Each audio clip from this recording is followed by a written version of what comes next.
আসসালামু আলাইকুম ওয়া রাহমাতুল্লাহি ওয়া বারাকাতুহু। আলহামদুলিল্লাহি ওয়া কাফা ওয়া সালামুন আলা ইবাদিহিল্লাযিনা ইসতাফা, আম্মা বা'দ। সম্মানিত দর্শক শ্রোতা, প্রিয় দিনী ভাই বোন, আশা করি ভালো আছেন। আমি আলহামদুলিল্লাহ ভালো আছি। এই ভিডিওতে হাজির হয়েছি একটি বিষয় নিয়ে।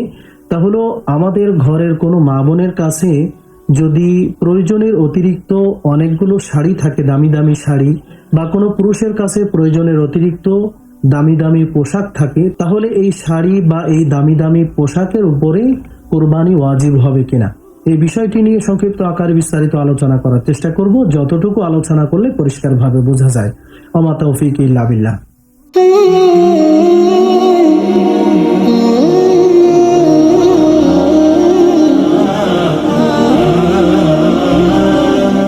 তো আমাদের ঘরের অধিকাংশ মা বোনের ক্ষেত্রে এমন হয় যে এই মা বোনের আলমারিতে অনেক দামি দামি অনেকগুলো শাড়ি রয়েছে, কিন্তু তারপরেও ওই মা বা ওই বোন কোরবানি দিচ্ছে না। বা আবার এমন অনেক পুরুষ আছে যে পুরুষের অন্য কোনো সম্পদ নেই, কিন্তু দামি দামি অনেক পোশাক রয়েছে, যে পোশাক থাকা সত্ত্বেও ওই ব্যক্তি কোরবানি দিচ্ছে না।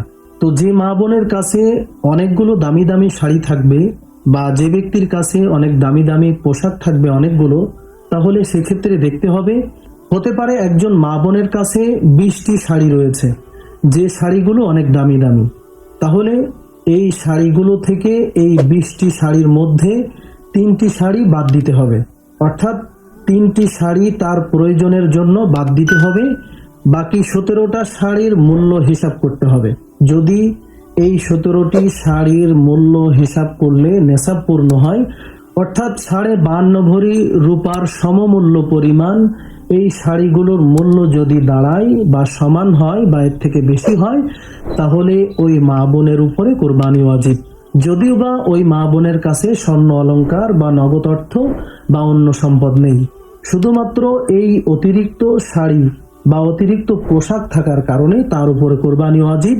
ঠিক তদ্রূপ একজন পুরুষের কাছেও যদি এরকম অতিরিক্ত পোশাক থাকে, তার প্রয়োজনের খাতিরে 3টি বাদ দিতে হবে, বাকি সবগুলো কোরবানির নেশাবের ক্ষেত্রে হিসাব করতে হবে, আর নেশাব পূর্ণ হলে তাকেও কোরবানি আদায় করতে হবে।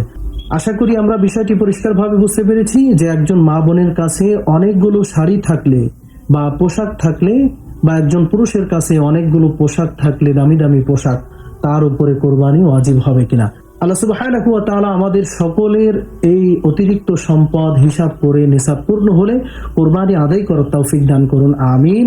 শেষ করার আগে সকলের কাছে একটি অনুরোধ, ভিডিওতে একটি লাইক এবং মন্তব্যের ঘরে আপনার গুরুত্বপূর্ণ মন্তব্য পেশ করতে পারেন। আপনার লাইক এবং কমেন্ট এই ভিডিওটি আরেকজন মুসলিম ভাই বোনের কাছে পৌঁছাতে গুরুত্বপূর্ণ ভূমিকা রাখবে ইনশাআল্লাহ। জাযাকাল্লাহু খাইরান। আসসালামু আলাইকুম ওয়া রাহমাতুল্লাহি ওয়া বারাকাতুহু।